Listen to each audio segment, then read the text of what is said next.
क्या करा, एक सुंदर फल कुबेर जी महाराज ने भगवान शिव जी को भेंट किया। बड़ा सुंदर फल था और वो फल कुबेर जी ने भगवान शंकर को भेंट करा। तो मां पार्वती जी ने उस फल को देखा तो फल बड़ा सुंदर, बहुत सुंदर। इतने में थोड़ी देर बाद जब मां जगतजननी अम्बा पार्वती जी के हाथ में वो फल आ गया। बड़ा सुंदर फल था जो कुबेर जी ने भगवान शिव जी को दिया था, और शिव जी के हाथ का फल मां जगतजननी जगदम्बा मां पार्वती के हाथ में आ गया। अब कुछ देर बाद भगवान श्री गणेश जी आ गए, कार्तिकेय आ गए, और उन्होंने उस फल को देखा।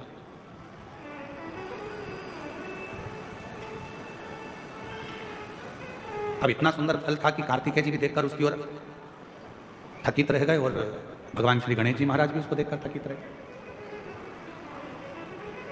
कभी कभी ऐसा होता है, मां को मायके से साड़ी मिलती है।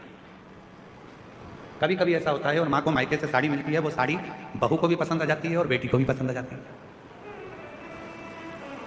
अब थोड़ा चक्कर पड़ जाता है कि वो साड़ी जो मायके से मिली है वो मां को भी पसंद आ रही है और बेटी को भी, बहू को भी पसंद आ रही है। अब मां भी सोच रही है कि साड़ी को मैं पहन लूंगी, और बहू ने विचार करा यदि मम्मी मुझे ये साड़ी दे दें तो मुझे बहुत अच्छी लग रही है, पर मांगूंगी तो अच्छा नहीं लगेगा क्योंकि मम्मी को उनके भाई ने दी, मम्मी को उनके परिवार वालों ने दी। पर फिर भी मन में भाव है कि ये साड़ी मुझे मिल जाए, ये साड़ी मुझे प्राप्त हो जाए। थोड़ी देर बाद बेटी ने उस साड़ी को देखा तो बेटी के मन में भी भाव आ गया कि ये साड़ी मुझे मिल जाए तो अच्छा, इतनी सुंदर साड़ी है, ये साड़ी मैं पहनूं तो अच्छा।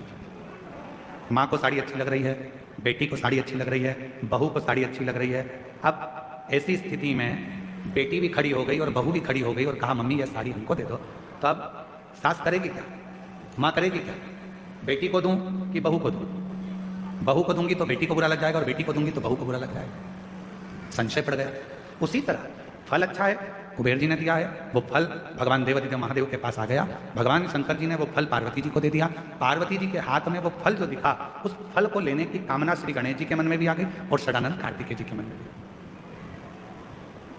दोनों के मन में ये भाव है कि ये फल हमें मिल जाए, ये फल हमें प्राप्त हो।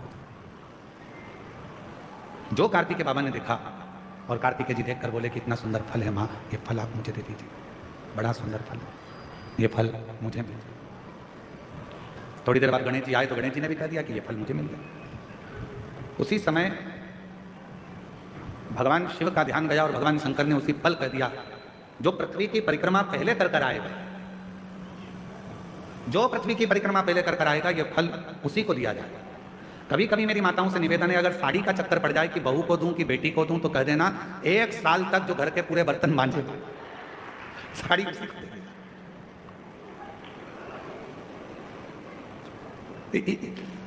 इतने में तो दोनों कह देंगे मम्मी तुम्हारी साड़ी तुम ही रख लो, हम उस साड़ी का क्या करेंगे? पर फल की लड़ाई थी। षडानंद कार्तिकेय जी भी परिक्रमा करने गए और भगवान श्री गणेश जी भी परिक्रमा करने गए। एक चूहे पर बैठ गए, गला पकड़ रहा बेटा माई, एक चूहे पर बैठ गए और एक मोर पर बैठ गए और दोनों परिक्रमा करने के लिए चल गए। गणेश जी महाराज ने विचार करा कि ये परिक्रमा मैं कर कर आऊँगा तब तक तो बहुत समय हो जाएगा और ये फल मेरे भाई को प्राप्त हो जाएगा। क्यों ना एक काम करूँ, माता पिता की परिक्रमा लगा लेता हूँ, उन्हीं के आसपास घूम लेता हूँ, तो उसका जो फल है वो मुझे मिल जाए। गणेश जी ने माता पिता की परिक्रमा करी। गणेश जी माता पिता की परिक्रमा कर कर फल को प्राप्त कर लिए। तो षडानंद कार्तिकेय जी महाराज लौट कर आए। उन्होंने देखा कि गणेश जी तो प्रथम गिनती में आ गए, माता पिता की परिक्रमा कर कर उनको फल भी मिल गया, पर मुझे तो कुछ प्राप्ति ही नहीं। बात फल की नहीं है, बात है बुद्धि की, विद्वत्ता की, समझदारी की।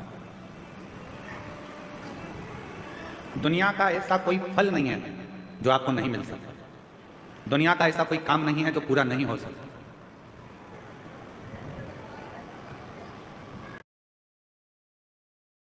राधा रमन लाल की जय हो। अब तो मुझे पूरा भरोसा है कि आप परमानंद में हो।